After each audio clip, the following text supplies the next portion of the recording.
Indonesia gitu ya. Apa yang cerita dari Spanyol itu bagaimana ketika ditonton orang Indonesia bisa relate gitu. Jadi mencari kedekatan dengan elemen-elemen di Indonesianya. Jadi selain karakter juga kita harus menciptakan ulang ruangnya. Kalau ruang itu sebagai contoh misalkan kalau di film originalnya kan gedung puslap-4-nya itu bertingkat-tingkat ke atas gitu ya. Mungkin di negara maju kita juga gak terbatas banget sih banyak gedung bertingkat, tapi saya melihatnya begitu di Indonesia itu banyak bangunan-bangunan kolonial gitu ya, bekas jajahan masa dulu itu punya banyak terowongan bawah tanah gitu. Terowongan bawah tanah yang itu bisa kemana-mana pada waktu itu, dan kita menemukan banyak seperti itu di Bandung, ada terowongan Jepang, terowongan Belanda.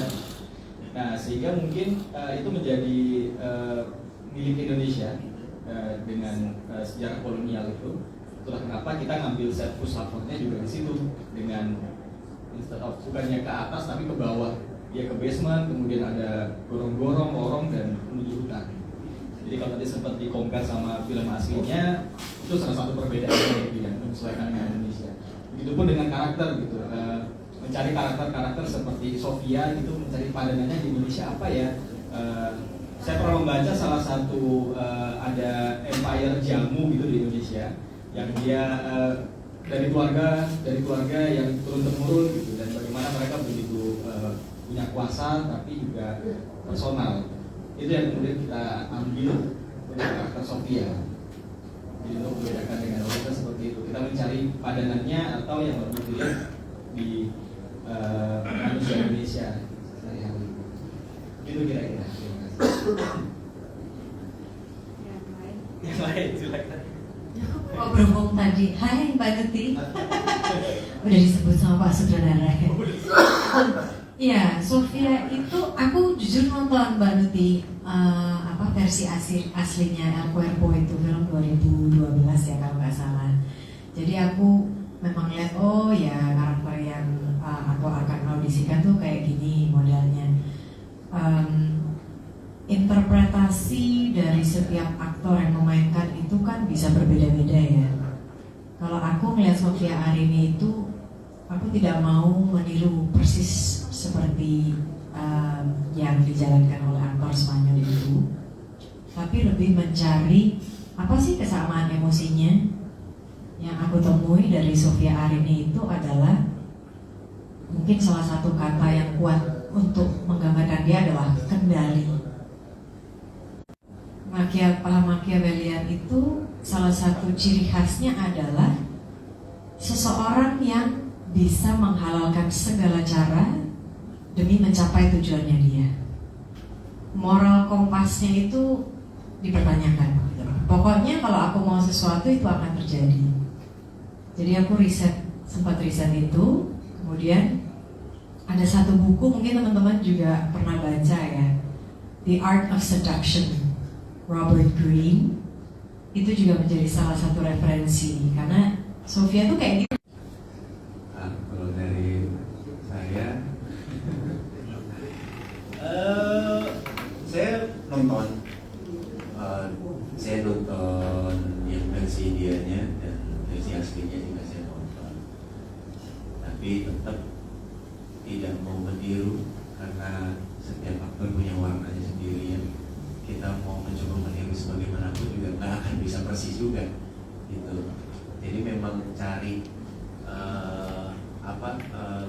cari kesamaan-kesamaannya aja, pastinya pengembangannya ya bareng-bareng waktu itu dengan teman-teman diskusi kami Mas Aji. Ya dari awal Mas Daniel sendiri memang ingin ini ada original Indonesianya gitu. Bahkan tadinya sempat mau jamu ya Mas. Sempat mau jamu tadinya bukan farmasi tadinya, karena jamu kan Indonesia sekali. Tapi mungkin ada beberapa pertimbangan gitu. Dan kalau tadi Sofia itu apa kendali ya? Kalau Kelebihan. ternyata sebaliknya dia yang jadi yang terkendali itu dia. Kenapa mungkin seperti itu? Terima kasih. Baik, Mbak Ruti sudah cukup mewakili pertanyaan tadi. Sudah ya?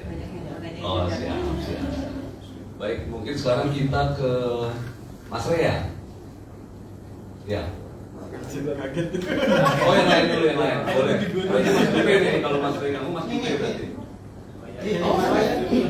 Kayak guru matematika saya sekolah, tiba-tiba suruh jawab aljabar. Aku Dia dari Posting Media. Aku mau nanya nih, ada kendala nggak sih selama proses syuting dan kira-kira ada nggak sih hal yang memorable gitu dari masing-masing? Oke. Kalau kendala, mungkin lebih ke Mas Daniel yang kendalanya. Tinggi itu kendala tuh minim. Kalau buatku sebagai pemainnya ya, kendala sih alhamdulillah hampir nggak ada ya kita ya. Dan waktu pas syuting yang di mana namanya, yang di Pengalengan pun, bukan yang daerah-daerah sana pun juga, ya hujan waktu pas sudah selesai. Iya kan? Hujan waktu pas sudah selesai. Rumusnya kan sebenarnya kalau kita persiapannya rapi dan bagus, sebenarnya kendala di lapangan tuh hampir minim sekali gitu.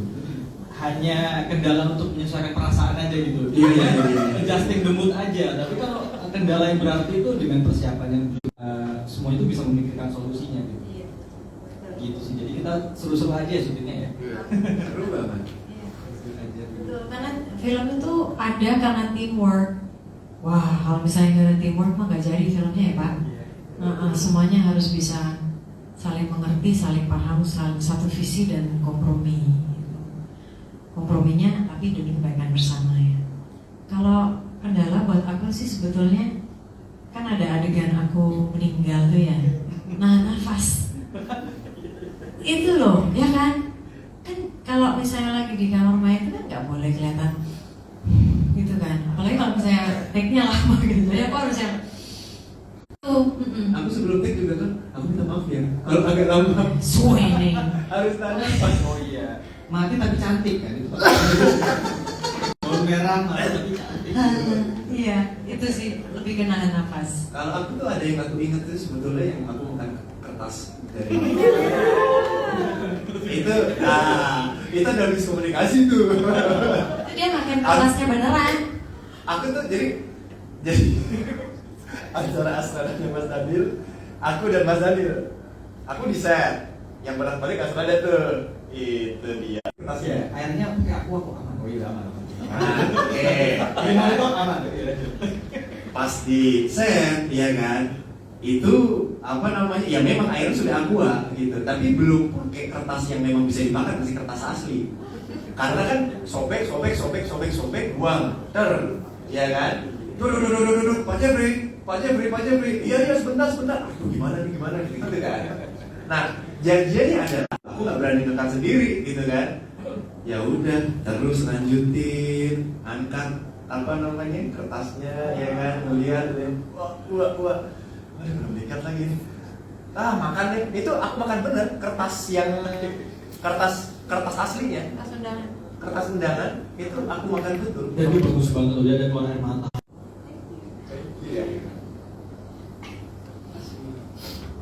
Ini ada teman yang titip pertanyaan, Mas Arya. Itu sebenarnya Mas Arya menyatakan apa sih lewat sorot mata Mas Arya terakhir sebelum meninggal itu?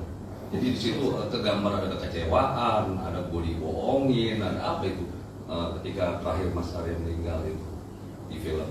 Terus itu kemarin itu sebetulnya. Itu kan yang mungkin tersisa juga dari penonton malam ini. Oh, hubungannya sangat menarik, sangat alami, tapi ternyata dia bohongin gitu kan. Ya itu aja sih mungkin.